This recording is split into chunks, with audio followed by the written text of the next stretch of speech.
Hey guys, Tony here. Hope you're doing well. It is Saturday, January 19th. Hope your weekend is going well. I don't have too many items to share with you here, but definitely some important stuff. So this is going to be a short video, but before I go further, this is not financial or investment advice. If you're not subscribed, go ahead and hit the subscription button, thumbs up as well. So shout out to XRP Research Center on Twitter. Be sure to follow this person. Well, apparently this person found a document that was submitted to the Federal Reserve by Ripple. So this document was submitted on December 13th, 2018, and here it is. It's hosted on federalreserve.gov, official document, right? And submission by Ripple. Here's the date. The name of the document here is Potential Federal Reserve Actions to Support Interbank Settlement of Faster Payments.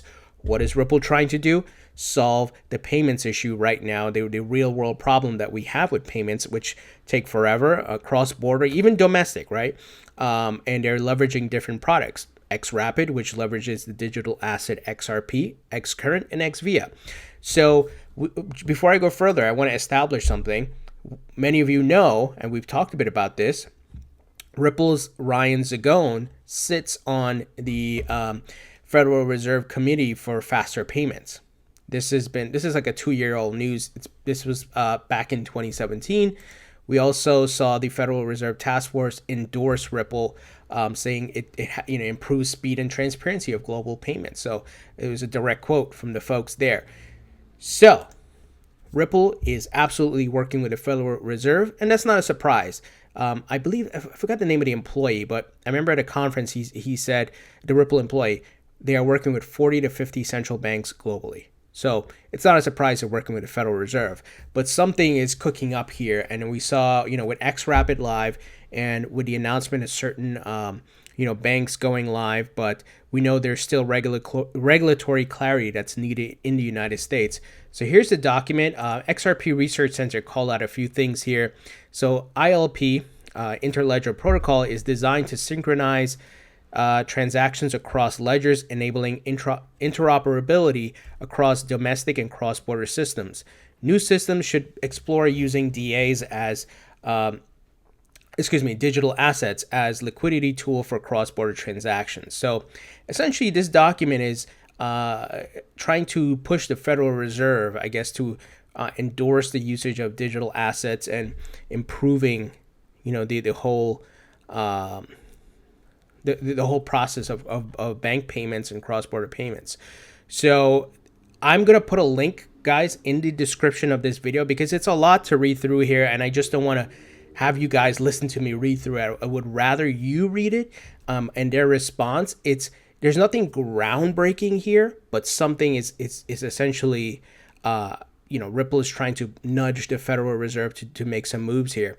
And this is significant because, as you know, the Federal Reserve, and with interest rates and with the current president, Trump, once again, not anything about politics, but you guys know, if you've been following U.S. news, those of you outside the country, but those of you in the U.S. know about what's been happening there and that dynamic and back and forth. So it seems like it's Ripple's response to this question here is RTGS, the appropriate strategic foundation for interbank settlement of faster payments in the United States. Globally, payment infrastructures are exploring seamless interoperability via open source protocols and the potential for a variety of digital asset models to improve efficiency in liquidity management and settlement. So that's all I'm going to read to you guys, right? Because I said I wasn't going to read those. There's a lot to read through here. But essentially, Ripple is trying to show them like, hey, we have a solution, and obviously that solution is XRP as a digital asset, and it's not only going to be used by Ripple, but we know R3 Core to Settler will be using XRP too. So guys, no other crypto can compare. This is not my feelings. This is just facts. Tell me what other cryptocurrency is working with a central bank. Multiple central banks globally, and obviously multiple major banks and payment service providers globally. So once again, I will put a link to this document so you can read it. It's important that you read it and you understand it for yourself as well. Not just I'm reading it to you, but I think I gave you the gist or the summary of what this is about. But let's keep an eye and our eyes and ears open and see what comes, soon, maybe with Ripple and the Federal Reserve. It wouldn't surprise me if some new process or whatever is put into place in a partnership with Ripple. Let's see. We know Ripple's already working with the IMF. We see Brad Garlinghouse sharing the stage with the IMF. Let's see what happens, guys. Exciting times. And we have to be patient, though. Like, let these things play out. Look at when this was submitted. December 13th, 2018. So just a month ago. Now, moving ahead. As many of you know, the CBOE, VanEck, SolidX have submitted Bitcoin ETF proposals. The SEC is dragging their feet. They have a final decision deadline of February 27th to review it. Let's see if it gets approved. It may not. It may be. Let's see if the Token Taxonomy Act gets passed before that. So it gives more pressure. It puts more pressure and it takes some of the responsibilities away from the SEC. But we have an article here saying VanEck unfazed by the shutdown's impact on Bitcoin ETF application. Many of you know, U.S. government has a partial government shutdown right now, which is annoying. But let me give you some details. Investment manager VanEck remains confident about its Bitcoin ETF application, despite the U.S. government shutdown. Why? Because the firm believes it has laid a robust foundation for the VanEck/SolidX Bitcoin ETF to eventually win SEC approval. VanEck's director of asset strategy said the following on Twitter: "I've done everything I can to build a right market structure for Bitcoin and digital assets." So the SEC has until February 27th to approve or deny VanEck's Bitcoin ETF application. So as you know, VanEck have a long history. So this is not some random company that just popped up overnight to do a Bitcoin ETF. They've done other ETFs. So they have a long history. They have the relationships. They have the know-how, the knowledge. They have the infrastructure to launch these ETFs. It's just the SEC dragging their feet. Now, we know the SEC has denied other folks like the Winklevoss twins and so forth. It's going to be very hard for them to deny this one, especially, once again, because it comes with the history. It comes with the knowledge, the putting in the pieces in the right place, right?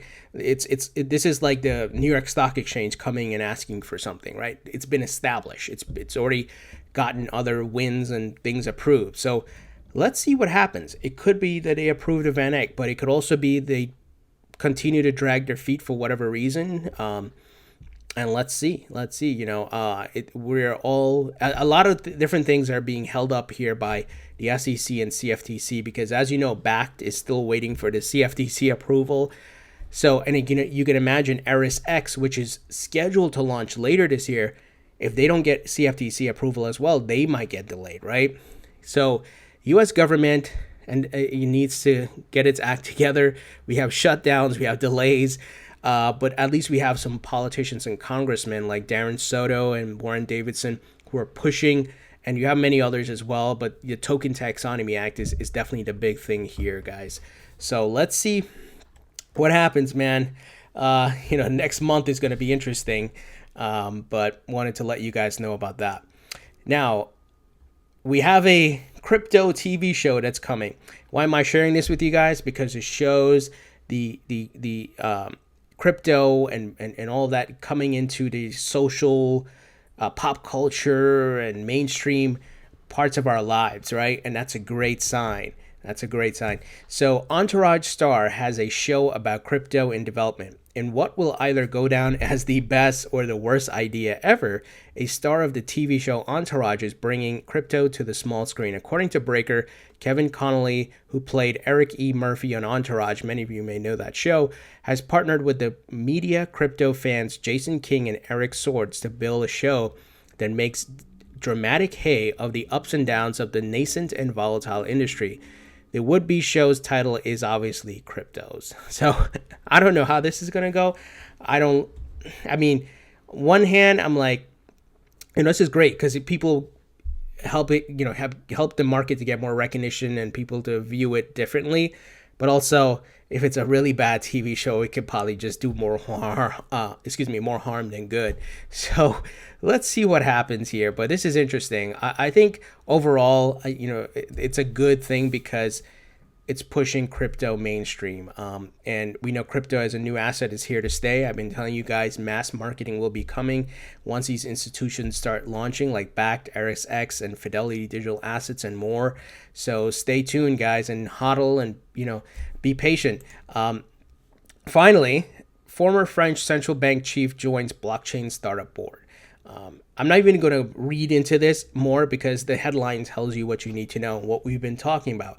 The mass exodus from governments, from traditional companies, from Wall Street over to crypto. We're seeing just more and more folks going and joining blockchain and crypto startups and companies.